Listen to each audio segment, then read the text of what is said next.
nós. Proclamação do Evangelho de Jesus Cristo, segundo Mateus.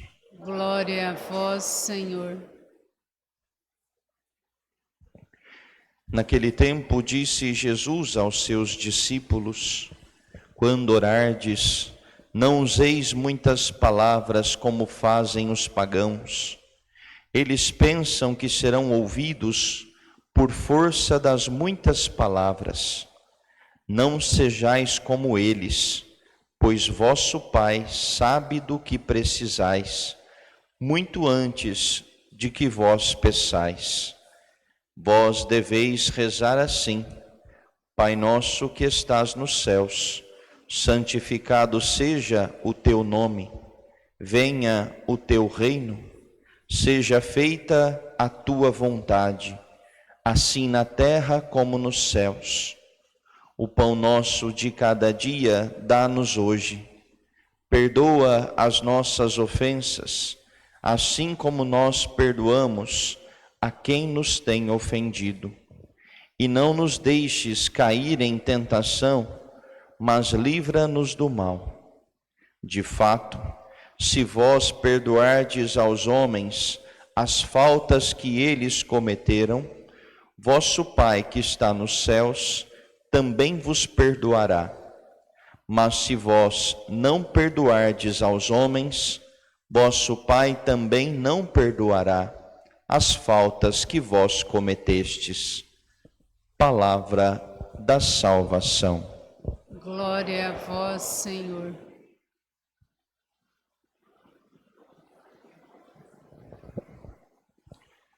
Queridos irmãos e irmãs, a liturgia de hoje nos fala sobre a oração.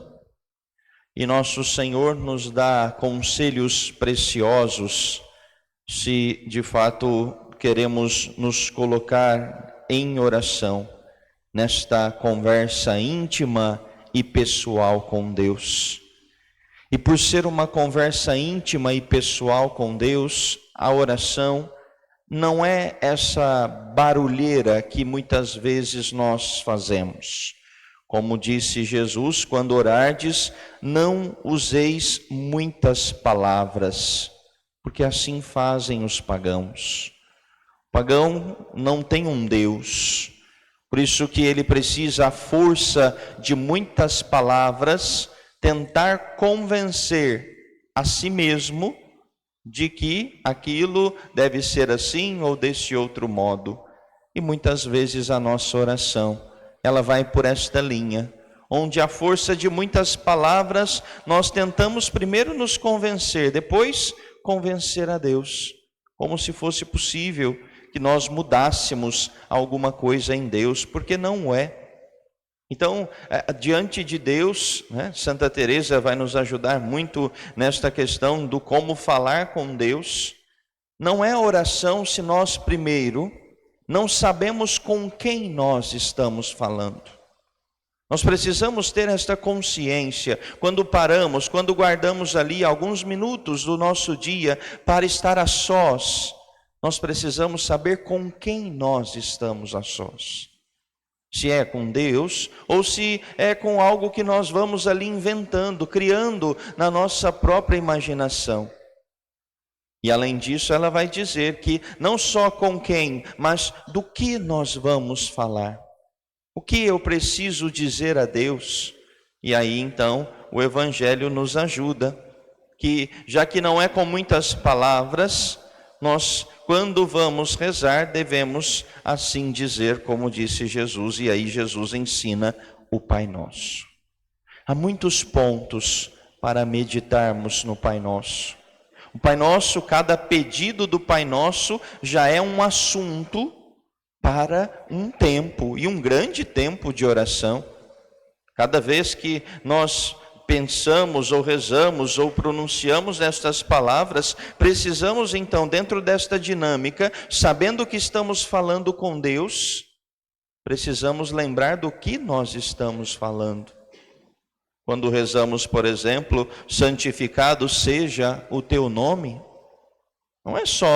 não são só algumas palavras, mas eu preciso olhar para a minha vida. Eu tenho santificado o nome de Deus, não que eu consiga fazer do nome de Deus mais santo, não é possível isso, mas o meu modo de viver, o meu testemunho, tem considerado a santidade de Deus? Ou eu tenho tratado Deus como qualquer coisa? Pois essa outra questão que é tão cara, tão difícil para nós: seja feita a tua vontade, assim na terra como no céu. A vontade de Deus, não a nossa. Às vezes nós até começamos bem, aí de repente a vontade de Deus, ela vai andando por uns caminhos que nós não queremos, nós voltamos para trás. É a vontade de Deus que precisa acontecer, e nós rezamos isso. A nossa palavra, a nossa oração não pode ser em vão, nós não podemos rezar só da boca para fora. E aí chegamos no ponto onde inclusive Jesus, depois de ensinar o Pai Nosso, ele reafirma a questão do perdão. Quantas vezes, quantas confissões inválidas acontecem? Por quê? Exatamente porque é o que aqui diz o Senhor, complementando a oração do Pai Nosso: se perdoardes quem te ofendeu, então Deus te perdoa. Mas se não perdoardes aos homens, vosso Pai também não perdoará as faltas que vós cometestes. E aí acontece uma coisa: eu guardo um rancor, eu não perdoo, eu levo aquilo, eu guardo aquilo comigo, eu não falo com o outro. E aí depois vou na confissão pedir perdão a Deus. É inválido.